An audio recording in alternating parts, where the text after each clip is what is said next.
Hi hello welcome to our channel Shilparaj blogs. అందరూ ఎలా ఉన్నారండి? మేమైతే చాలా బాగున్నాం, మీరు కూడా బాగున్నారు అనుకుంటున్నా. ఈరోజు అయితే నేను బ్రేక్ఫాస్ట్ అండ్ లంచ్లోకి కలిపి పులావ్ అయితే చేస్తున్నాను అనమాట, వెజిటేబుల్స్తో. ముందుగా అయితే ఈ గ్రీన్ మసాలా రెడీ చేసుకుంటున్నాను అనమాట. ఈ ముందు చూపించిన ఐటమ్స్ అన్నీ వేసుకొని కొద్దిగా వాటర్ వేసుకొని మంచిగా గ్రైండ్ చేసుకోవాలన్నమాట. తర్వాత కుక్కర్లో కొంచెం ఆయిల్ వేసుకొని కొంచెం గీ వేసుకున్న తర్వాత ఇది రెండు వేడి అయిన తర్వాత కొన్ని బిర్యానీ స్పైసెస్ అన్ని వేసుకొని కొంచెం ఫ్రై చేసుకోవాలన్నమాట. దాని తర్వాత ఒక పెద్ద ఆనియన్ని కట్ చేసుకొని అందులో వేసుకొని ఫ్రై చేసుకోవాలి.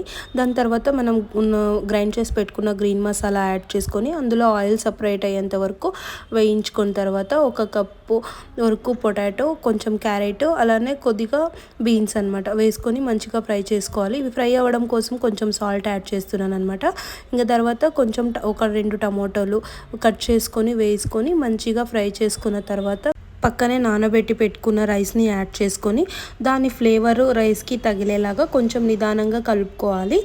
ఇంకా ఆ ఫ్లేవర్ కాసేపు సిమ్లో పెట్టుకొని కలుపుకున్న తర్వాత మనం వాటర్ అయితే యాడ్ చేస్తున్నాం అనమాట. నేను 1.5 కప్ రైస్ అయితే పెట్టుకున్నాను, అందుకు 2.5 కప్ వరకు వాటర్ అయితే యాడ్ చేస్తున్నాను. ఇంకా 3 గ్లాసెస్ వేస్తే మనకి రైస్ మెత్తగా అయిపోతుంది. సో అందుకోసం 2.5 కప్పులు వాటర్ అయితే యాడ్ చేసుకొని కొంచెం సాల్ట్ అడ్జస్ట్ చేసుకొని ఇంకా లాస్ట్లో ఇలా ఉడికేటప్పుడు ఒక అరబద్ద నిమ్మ చెక్కని అలా పిండేసుకున్న తర్వాత మనం క్యాప్ అయితే క్లోజ్ చేసి పెట్టుకోవాలి. స్మెల్ అయితే ఎంత బాగా వస్తుందంటే ఇంకా అలానే పొడి పొడిగా కూడా వచ్చిందనమాట రైస్ కూడా.